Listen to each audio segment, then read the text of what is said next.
They laughed at this farmer. They told him to leave. And that decision would cost him everything. It was a cold Tuesday morning in early spring.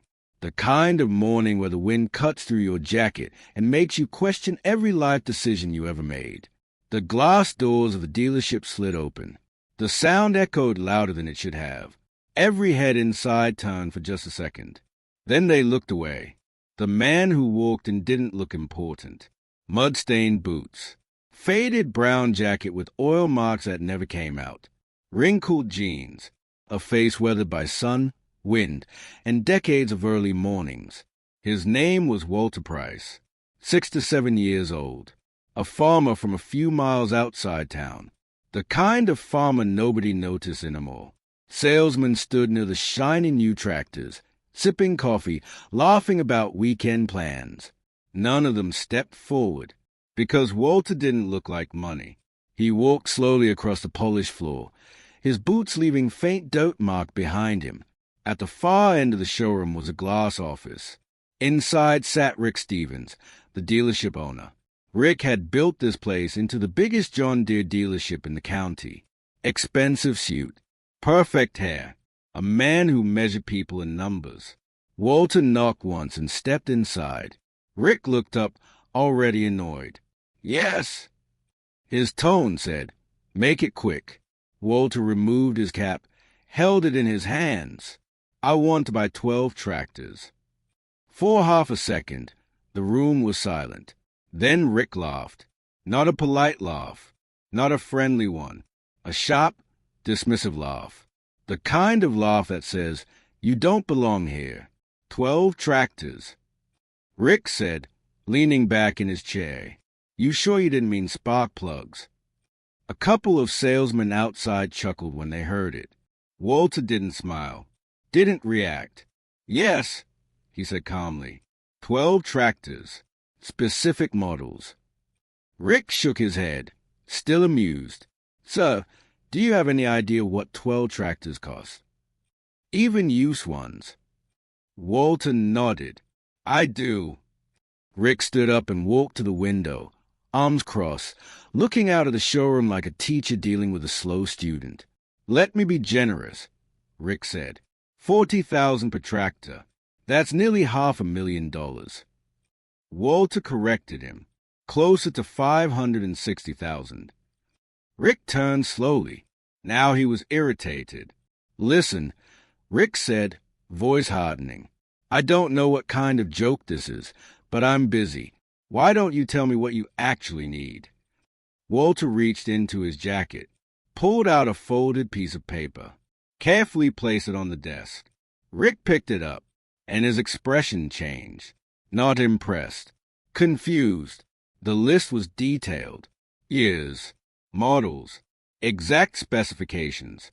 "This wasn't random. This is very specific," Rick said. "I know what I need," Walter replied. Rick checked his computer. He had 4 of those tractors in inventory. "I have 4 that match this list," Rick said, "and they're not cheap. I'll take those 4 today." Rick stared at him. "And the other 8? How long will it take to get them?" Rick sighed. This was getting ridiculous. "Even these 4 will cost over $160,000, Rick said. "You're not writing a check for that today." Walter reached into his jacket again. This time, he pulled out a checkbook. Plain, green, nothing fancy. Rick froze. "How much?" Walter asked. Rick read off the prices. Total $162,400. Walter nodded. "Make it out to Stevens John Deere."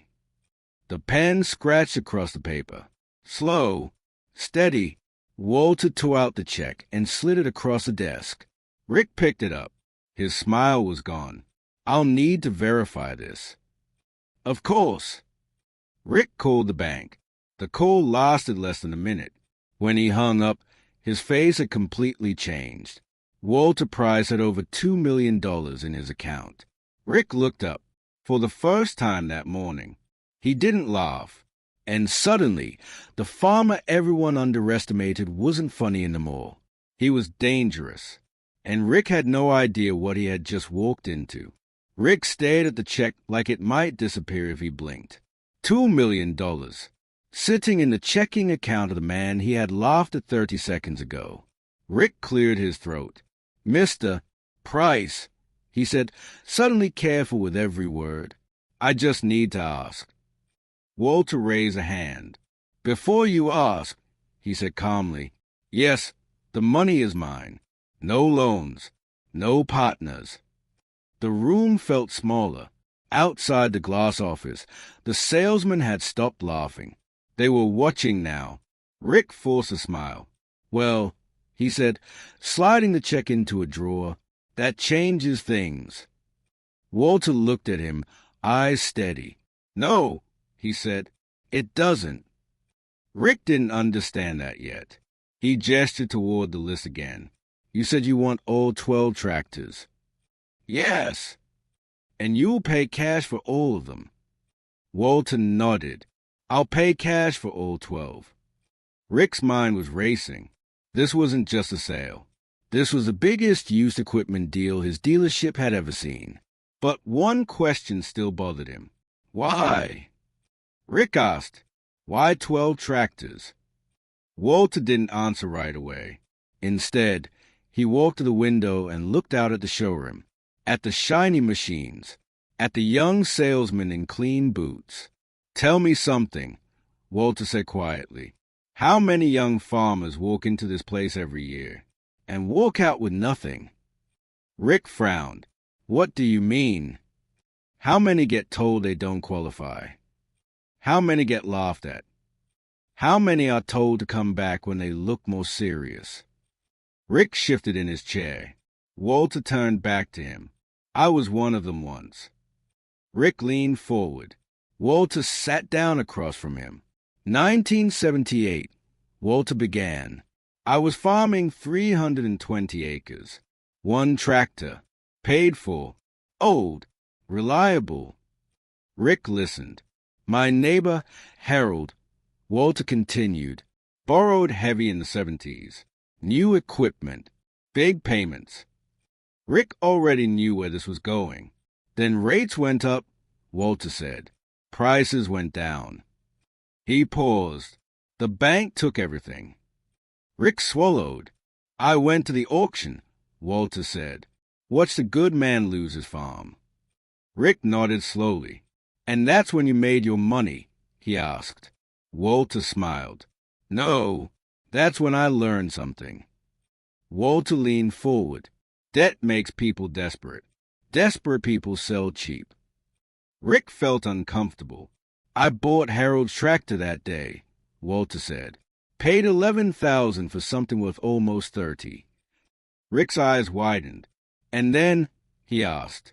"And then I kept doing it," Walter said. "For 10 years. Rick started to understand. "While everyone else chased new equipment," Walter said, "I bought used, paid cash, saved." Rick glanced at the check drawer. "And when young farmers came to me," Walter continued, "the ones your banks turned away, I helped them." Rick frowned. "Helped how?" Walter looked him straight in the eye. "I gave them tractors." The word hung in the air. "Not loans," Walter said. "Not high interest. Tractors."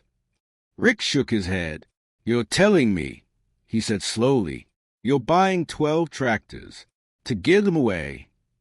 Walter corrected him. "Some I'll give. Some I'll sell at cost. 0 interest." Rick felt something tighten in his chest.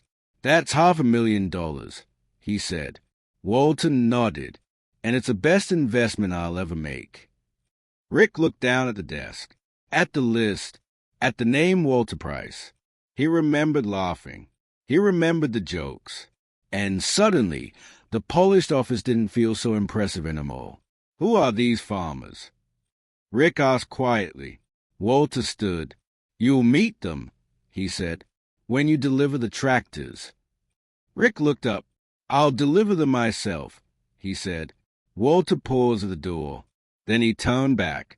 "Oh," he added, almost casually, One more thing. Rick waited. You laughed at me when I walked in, Walter said. That didn't bother me. Rick opened his mouth to apologize. Walter raised a hand again. But you almost laughed away 12 futures. And with that, he walked out, leaving Rick Stevens alone in his office, staring at a check and realizing for the first time the poorest-looking man he'd ever met might be the richest man in the room. Rick didn't sleep that night, not because of the money, but because of the words. You almost laughed away 12 futures. By 6 a.m. the next morning, Rick was already at the dealership. He called an emergency meeting. Sales team, inventory manager, logistics. I want every tractor on this list located, Rick said, slapping Walter's paper on the table. I don't care if it's 3 states away. One salesman hesitated. Rick, these are old models. 4020s, 4430s, 4440s. Most dealers don't even bother anymore. Rick looked at him coldly. Walter Price bothers, he said, so now we do too. By noon, the phones were burning. Iowa, Illinois, Nebraska, Missouri, used lots, auctions, private owners. By the end of the day, Rick had confirmed 8 of the 12 tractors.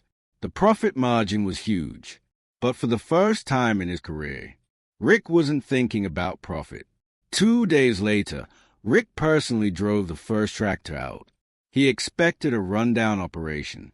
What he found stopped him cold. Walter's farm was immaculate, not flashy, not modern, but perfect. Fences straight, sheds clean, equipment service better than most dealership lots.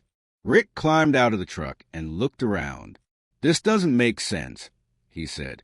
Walter wiped his hands on a rag. What doesn't? You look like you're barely getting by, Rick said carefully. But this is a multi-million-dollar operation. Walter smiled. That's because money doesn't make farms successful, he said. Discipline does. Rick followed him into a shed. Inside were tractors, rows of them, older models, clean, maintained like museum pieces. How many is this? Rick asked. 17, Walter replied. Rick's jaw tightened. You've been sitting on a fortune, he said. Walter shook his head. No, he said. I've been sitting on tools. That afternoon, the first young farmer arrived, a man in his late 20s, nervous, hands shaking. This is him. Rick whispered. Walter nodded. Couldn't get financing, Walter said. Banks told him to come back in 10 years. Walter handed the man a set of keys. The farmer froze. You serious? He asked. Dead serious. The man's eyes filled with tears. Rick watched something change right in front of him. This wasn't charity. This was leverage. This was power being transferred. Walter turned to Rick. You sell tractors, he said. I build farmers. Rick didn't reply. He couldn't, because for the first time in 30 years, he realized he had been on the wrong side of the table, and the real lesson of the 12 tractors was only just beginning.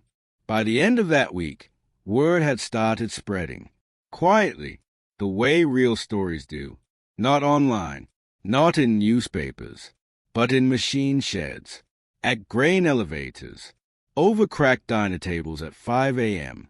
Walter Price is buying tractors again. Rick noticed a change immediately. Phones that usually rang with price shoppers were now ringing with questions. Is it true you're helping Walter source equipment? Is he really giving tractors away? Does he still do zero-interest deals? Rick answered carefully. Yes. Yes. And yes. And every time he said it, something strange happened. Respect, not for the dealership, for Walter. The next delivery was to a woman named Sarah, 29 years old, former school teacher, saved every dollar she could. Rick watched as Walter walked her to the tractor. A 1979 John Deere 4440. Solid, reliable, worth more than Sarah's yearly salary. Walter handed her the keys. No paperwork, he said. No payments.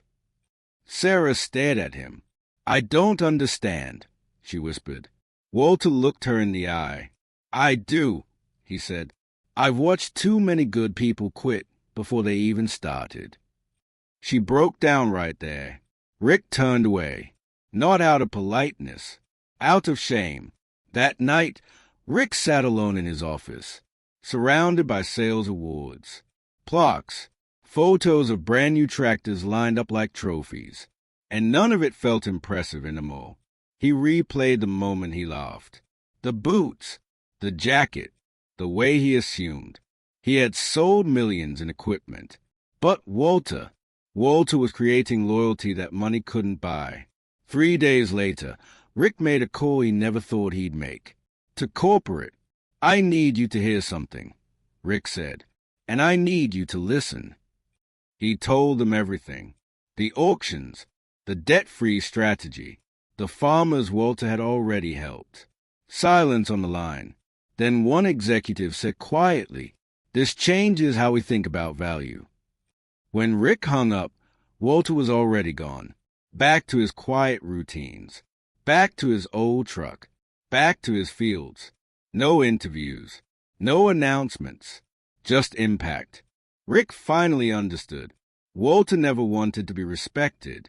He wanted the next generation to survive. And the people who laughed at him would spend the rest of their careers trying to earn back what they lost in one moment. The mistake everyone made was thinking Walter's story ended there. It didn't. That was only the surface. 3 weeks later, something unusual happened. Banks started calling Rick. Not farmers. Not salesmen. Banks. Rick. One loan officer said, lowering his voice, "Who exactly is Walter Price?" Rick leaned back in his chair. "That depends," he replied. "Are you asking as a banker, or as someone who just realized they missed something?" Here's what no one had noticed. While everyone else was chasing loans, interest rates, and bigger, newer equipment, Walter had quietly removed risk from his life. No debt, no leverage, no pressure. Every tractor he bought at auction was paid in full. Every acre he farmed was already his, which meant something dangerous in business. Walter never needed to say yes. One banker admitted it out loud. "We tried to push him into refinancing years ago," he said. He laughed, said, "Why would I borrow money I don't need?" That sentence hit Rick harder than any insult ever had. Meanwhile, the 12 farmers Walter helped were already changing things.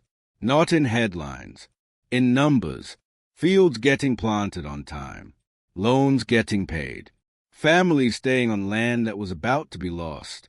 One farmer told Rick, "That tractor didn't just save my season. It saved my name at the bank." Another said, "For the first time, I wasn't farming scared." And fear was a real enemy. Walter understood that long before anyone else. Debt makes people rush. Rush makes people make bad decisions. Bad decisions destroy good farmers.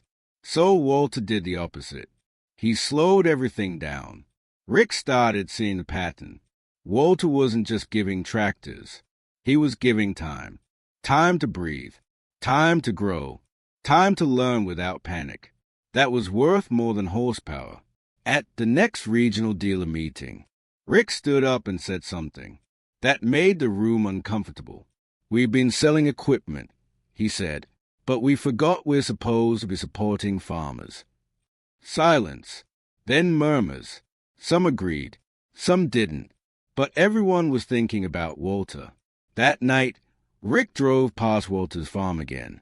Same old truck, same modest house, lights off early, a man worth millions, living like nothing had changed. Rick finally understood the most dangerous truth of all. Walter wasn't generous because he was rich. Walter was rich because he was disciplined. And discipline doesn't look impressive until it's too late to copy it. In the next part, you'll see what happened when one of the farmers Walter helped was offered a shortcut, and how Walter's lesson was tested for the first time. The real test didn't come from banks, or dealers, or corporate offices. It came from temptation. 6 months after Walter bought those tractors, one of the young farmers he helped got an offer that sounded like a dream. A grain company executive showed up unannounced. New truck, clean boots, perfect smile. "I hear you're doing well," the man said. "Better than expected." He was right. The tractor Walter provided had double that farmer's output. For the first time, he wasn't barely surviving. He was profitable. Then came the offer. "We'll finance brand new equipment," the executive said. "Low interest, deferred payments. You could triple your acreage in 2 years." The farmer hesitated. This was everything he'd been told success looked like. Bigger, faster, more. That night, he drove to Walter's place. Didn't call, didn't text, just showed up. Walter listened quietly as the farmer explained. Didn't interrupt, didn't warn. When the story ended, Walter asked one question. "Do you need it?" The farmer opened his mouth, then stopped. "No," he admitted. "I just want it." Walter nodded. "That always sounds like opportunity at first," he said.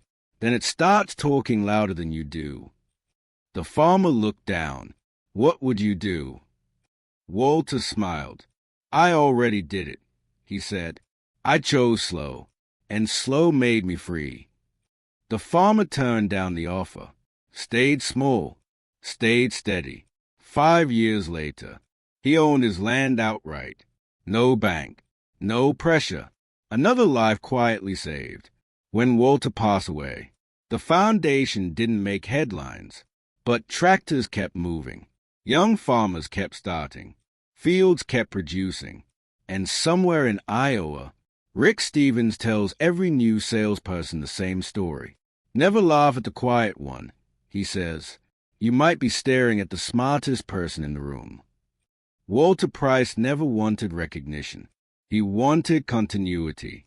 And he got it, because real wealth doesn't announce itself.